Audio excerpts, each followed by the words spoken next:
बहुत से लोग इसीलिए जन्म लेते हैं क्योंकि उनके कर्म बंधन है और कोई इच्छा है नहीं उनकी। ऐसे लोग कहते हुए पाए जाते हैं कि मेरा तो सपना है कि मेरे बच्चे बड़े होकर के बन जाएं, मेरी तो इच्छा है कि घर परिवार सुखी रहे, मैं ये ला कर दूँ बच्चों को, मैं अपने पति के लिए कर दूँ, मैं अपने माँ बाप के लिए वो कर दूँ। इस तरह के अगर वाक्य आपको सुनने को मिले तो उसका एक ही अर्थ है कि वो उनका कर्म बंधन ही उनका प्रारब्ध है, उनकी उतनी इच्छा है और वो इससे आगे प्रगति नहीं कर पाएंगे जब तक कि वो समाप्त नहीं हो जाते कर्म बंधन, जब तक कि वो टूट नहीं जाता।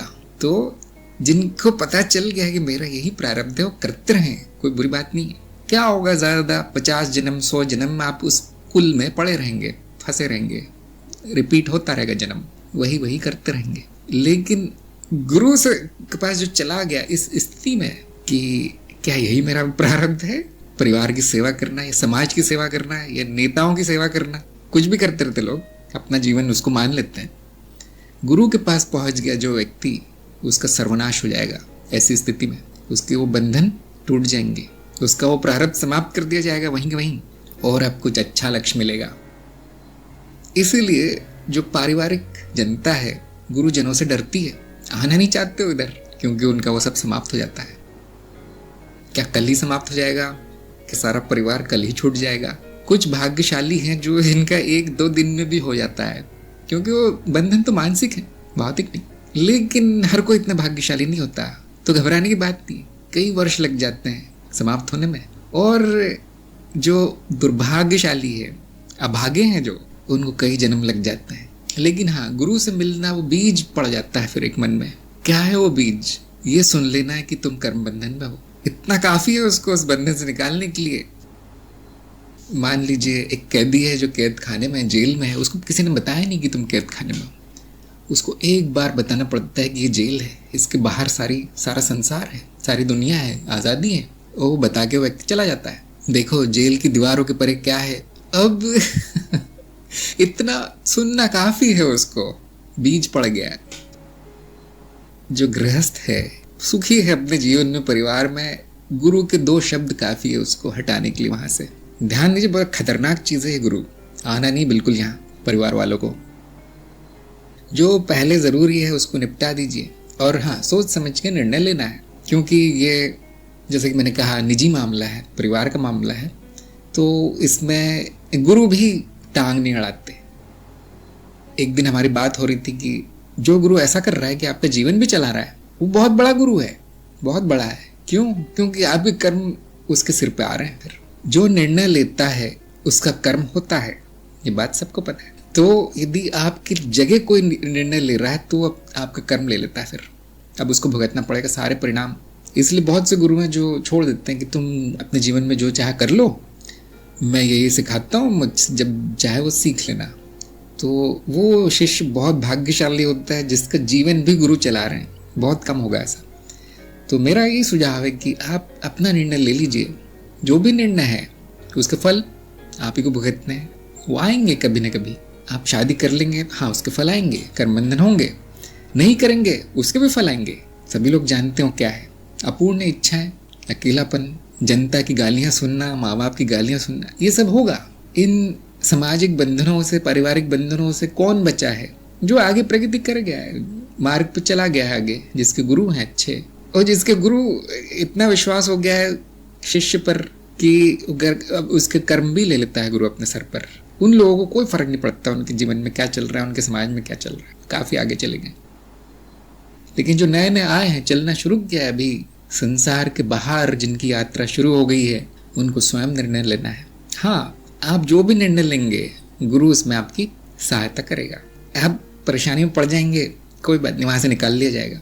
आप सुख और आनंद में जीवन जिएंगे, हाँ थोड़ी देर के लिए गुरु गायब हो जाएगा, क्यों बीच में क्यों आऊँ, शायद वही प्रारब्ध है। क्योंकि जिसमें आनंद आता है वही तो प्रारब्ध है, जिस कर्म में आनंद है वही आपका प्रारब्ध है। तो स्वयं निर्णय लीजिए, मेरा आनंद किधर है, आनंद के पीछे चाहिए, कर्मों के पीछे नहीं, लोगों के पीछे नहीं, वस्तुओं के पीछे नहीं, संबंधों आदि के पीछे नहीं। मेरा आनंद किधर है? अगर आपको कुछ भी नहीं करने में आनंद आता है, आराम से बैठने में, वीडियो सुनने में या सत्संग में, तो वही करना है। फिर बाकी सब बोझ लगता है, बाकी सब बेकार सा लगता है, अर्थहीन, तो वो सब नहीं करना है। फिर इतना ही कह सकता हूँ मैं। निर्णय सबको अपना अपना लेना है। देखिए, कर्म बंधन कैसे समाप्त होते हैं? ज्ञान मार्ग में आधा सेकंड लगता है समाप्त होने में। बहुत से लोग सुन सुन के पक गए होंगे, ज्ञान मार्ग ऐसा है, ज्ञान मार्ग ऐसा है, वैसा है, मेरा तो कुछ नहीं हुआ। हाँ, नहीं हुआ क्योंकि ज्ञान भूल चुके हैं आप। ज्ञान क्या दिया गया था कि ये सब मिथ्या है, जो मिथ्या है वो न शुरू हुआ है न समाप्त हुआ है, न कभी शुरू होगा न समाप्त होगा। अब क्यों पूछते हो? ये ज्ञान मार्गी का जवाब है।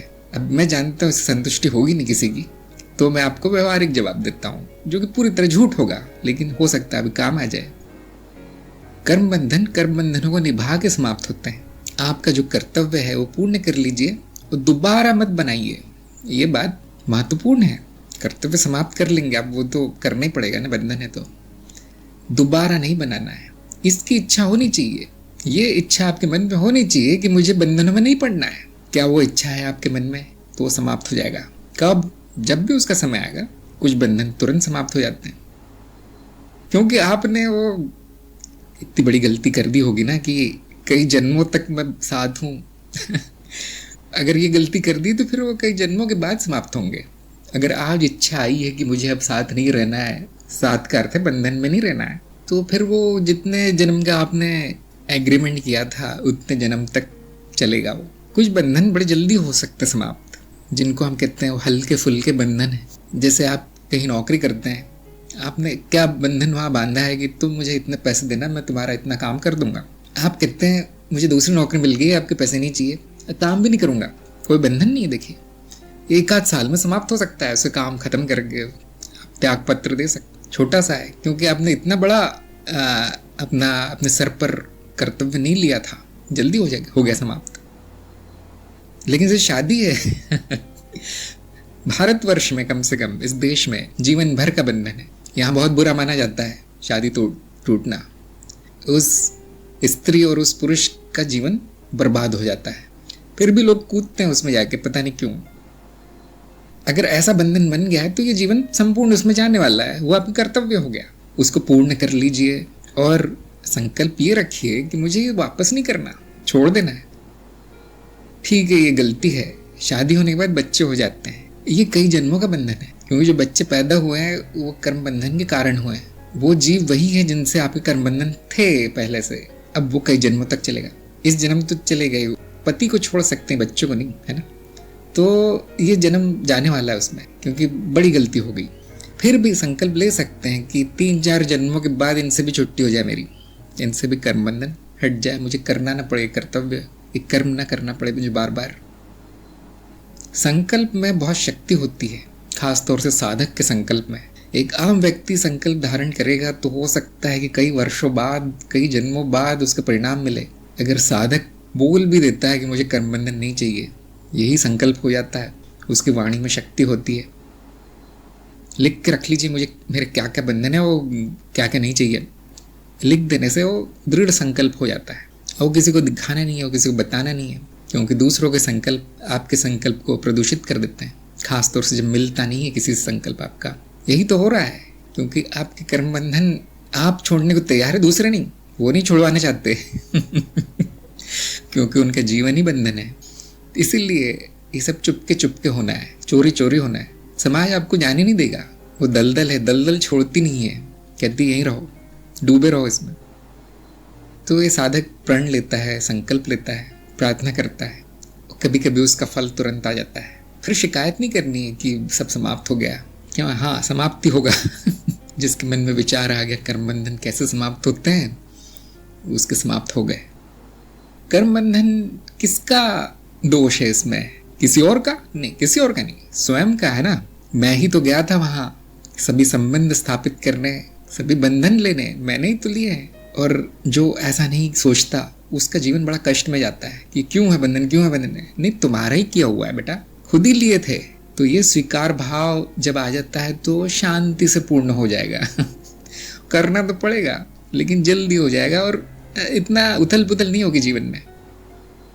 स्वीकार कर लिया है आपने अपना दोष, कहना तो ठीक नहीं, क्योंकि आप अज्ञान में थे उस समय, है ना। आपको क्या पता था कि ये बंधन होता है? आपको तो यही बताया गया था, यही जीवन है बंधन ही जीवन है। अब आप कितने बंधनों में देखिए, शरीर के बंधन में है ना, क्यों? यही बताया गया था कि मैं शरीर हूँ। परिवार के बंधन में यही बताया जाता है परिवार के बिना तो जीवन ही नहीं है। जाति कर्म है आपका, जाति से बंधन में है आप कि तुम्हारा ये देश है, तुम्हारी ये नस्ल है, तुम्हारी ये जाति है, इसके लिए कुछ करो। संप्रदाय है आपका, उसके साथ बंधे हैं। मनुष्य योनि से बंधे हैं कि नहीं, मैं तो मनुष्य हूँ और कुछ नहीं हो सकता। ये सारा अज्ञान जब तक था तब तक बंधन ही बंधन आपने बांध लिए। अब आंख खुली है कि अरे ये गलती हो गई, कोई बात नहीं, कोई बात नहीं, स्वीकार, समर्पण। अब तो शुरू कर दो यहाँ से हटना, बंधनों को तोड़ना, ये भी स्वीकार करना है, ये सब टूटने वाला है, ये भी स्वीकार करना है। और आप देखेंगे आपके मन में अपार शांति आ जाएगी इतना सोचते ही। तो हो सकता है ये व्यवहारिक जवाब लोगों को काम आ जाए। सत्य क्या है? न मेरा बंधन है, मेरा कर्म है। जिसने सत्य जान लिया उसे कुछ और नहीं जान करना है, फिर वो बंधन भी अच्छा है। क्यों? माया है। जैसे मैं बता रहा था कि वो डरावनी फिल्म है, कोई नहीं, मनोरंजन है। तो बंधन लिए हैं, अब क्यों रोते हो? वो सब मनोरंजन है। एक किसी सत्संग में मैंने कहा था कि साधक भाग रहा है संसार से, बंधनों से, कर्म बंधन तोड़ने का प्रयास कर रहा है। गुरु ठीक उल्टा कर रहा है। गुरु जन्म ही लेता है कुछ न कुछ बंधन बनाने के लिए। गुरु जन्म ही लेता है कि संसार में जीवित रह पाए। ऐसा क्यों है? सभी लोग विचार कीजिए। गुरु उल्टी दिशा में क्यों भाग रहा है? सबको बोलता है सब छोड़ दो, खुद यही पड़ा हुआ है। हाँ, जिसने सत्य जान लिया उसके लिए कर्म और बंधन बच्चों का खेल है। तो गुरु वो है जिसने सत्य जान लिया है, उसके लिए खेल है। देखिए, उसका खेल और बड़ा है। वो उस कीचड़ में इसलिए कूदा है ताकि जो फंसे हैं उसमें उनको बाहर निकाल कर ले जा सके, और कोई कारण नहीं है। उसका खेल वही है। एक आम आदमी आधे अधूरे मन से बंधन बनाता है, संबंध बनाता है, स्वार्थ से, लालच से, पता नहीं कैसे, वो भी निभा नहीं पाता अच्छे से। उससे भी छुट्टी की इच्छा उसकी हो जाती है, इससे भी छुट्टी हो जाए मेरी। गुरु ठीक उल्टा है। पूरे मन से जानते बूझते हुए बंधन बनाता है, वो बंधन स्वीकार करके जिससे भी बंधन है उसको साथ ले जाता है। तो मैं जानता हूँ, हाँ, साधक नहीं कर पाएगा ऐसा भी। फिर वो साधक नहीं है, फिर वो तो गुरु हो गया। अगर आपने अपने बंधनों को ही अपनी साधना बना लिया तो आप गुरु हो गए। अभी तो साधक चाहेगा कि सब छूट जाए, क्योंकि वो बड़े दुख का कारण है। इसलिए तो सत्य सुनने का मन नहीं होता उसका। नहीं, तुम्हारा कोई बंधन नहीं है, खुश रहो। नहीं, वो उससे काम नहीं चल रहा है, बंधन है, मुझे उपाय चाहिए। हाँ तो ठीक है फिर। मिथ्या का उपाय मिथ्या है। ये अब साधक नहीं रहा। देखिए, अब उसके लिए बंधन जरूरी हो जाता है। उस गुरु का सबसे बड़ा बंधन उसका शिष्य है। आपने इस तरह की कहानियां बहुत सुनी होगी कि कभी कभी गुरु डांटते हैं शिष्य को कि तुम उस लायक निकले जिसके लिए मैंने तुम्हें शिष्य स्वीकार किया था। तो शिष्य समझ में नहीं आता ऐसा क्या कर दिया गुरु ने, शिष्य स्वीकार कर दिया। बहुत बड़ा बंधन है ये। अब कई जन्मों तक वो गुरु बनता रहेगा, कई जन्मों तक वो शिष्य बनता रहेगा। ज्ञान मार्ग में थोड़ा जल्दी हो जाए काम, एक ही जन्म में संभव है। तो बहुत से गुरु हैं जो केवल एक शरीर नहीं कई शरीर धारण करके बैठे हैं कई लोगों में। वो है महागुरु। हम इसको कहते हैं बोधिसत्व वृत्ति। जैसे एक कांटे से दूसरा कांटा निकाला जाता है, वैसे ही गुरु से बंधन बांध के आप सारे बंधनों से छूट सकते हैं। इसलिए गुरु वो है जिससे प्रेम हो गया हो, नहीं तो शिक्षक मात्र है, जिसको हम आचार्य कहते थे पुराने जमाने में। जो आचरण सिखाता है वो आचार्य। सदगुरु तोड़ देता है सारा, सब कुछ भी सिखाता नहीं है, समाप्त कर देता है सदगुरु। इसलिए जिसको गुरु मिल गया उसके संसार में दिन गिने चुने हैं, बस गिन लो। अब जिनको गुरु नहीं मिला वो बस आराम करो। जल्दी नहीं है। ध्यान दीजिए, आप लोग जन्म इसलिए लेते हैं क्योंकि कुछ न कुछ इच्छा होती है।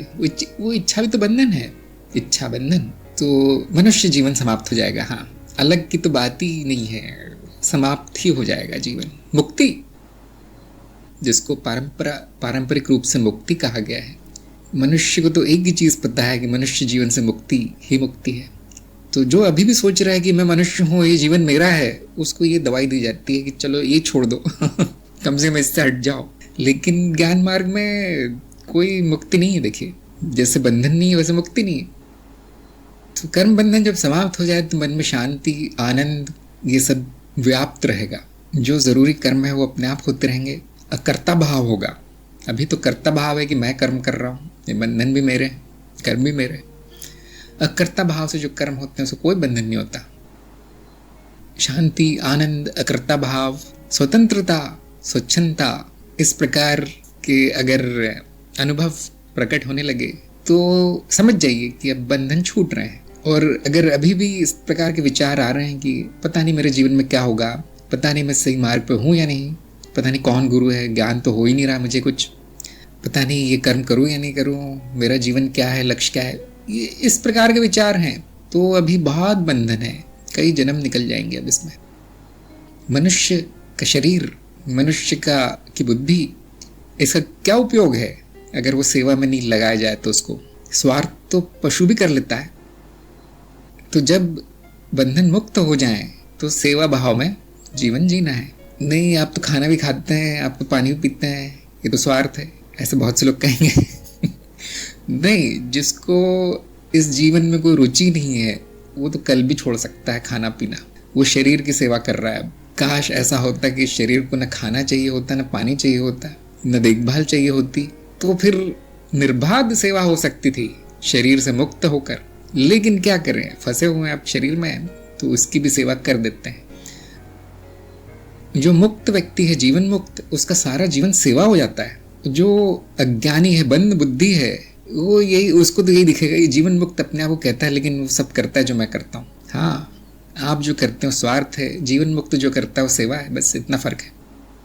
गुरु कोई गुण नहीं देखता जब वो बंधन बांधता है, प्रेम देखता है। संकेत बंधनों की समाप्ति का है कि आपको और बंधन बनाने में रुचि नहीं बची। ये संकेत ज्यादा महत्वपूर्ण है कि मेरी कोई इच्छा नहीं बची कि मेरे साथ कोई हो। आपके पास कोई नहीं, आपके साथ कोई नहीं है, हो सकता है कि वो किस्मत की बात हो। ये आपका स्वभाव किसी को पसंद ना आता हो, इसलिए कोई नहीं रहता आपके साथ। मजाक कर रहा हूँ वैसे ना, लेकिन ऐसे भी बहुत लोग हैं। लेकिन क्या उसको कहेंगे कर्मबंधन समाप्त हो गए उसके? नहीं, वो तो उसका दुर्भाग्य है कि कोई साथ नहीं है उसके। इच्छा देखिए, मेरी इच्छा क्या है? क्या और बंधन बनाने की इच्छा है मेरी? मैं चाहता हूँ बहुत से लोग साथ हो जाए, मैं ये भी चाहता हूँ, वो भी चाहता हूँ, कार बंगला, पद प्राप्ति, धन और राजनीति, पता नहीं क्या क्या चाहते हैं लोग, कचरा, माया का कचरा चाहते हैं। तो जब ये इच्छा समाप्त हो जाए तो समझ कर्मबंधन समाप्त हो गए। सब लोग आपको छोड़ के चले गए तो कोई कुछ कह नहीं सकते हो किस लिए हुआ है। तो जिस दिन ये इच्छा भी समाप्त हो जाए तब आपके सारे कर्म समाप्त हो गए। अब देव योनि इतनी जल्दी समाप्त नहीं होता है ना, एक खेल समाप्त होता है, बस नया खेल शुरू होता है। ऐसा अनंत काल तक चलता है। इतना ही कर लीजिए कि मनुष्य वाले बंधन समाप्त हो जाए, मनुष्य शरीर से, मनुष्य समाज से, इस संसार से, मनुष्य के संसार से, पृथ्वीलोक से जो आपने बंधन बांध रखे हैं उतने समाप्त हो जाए।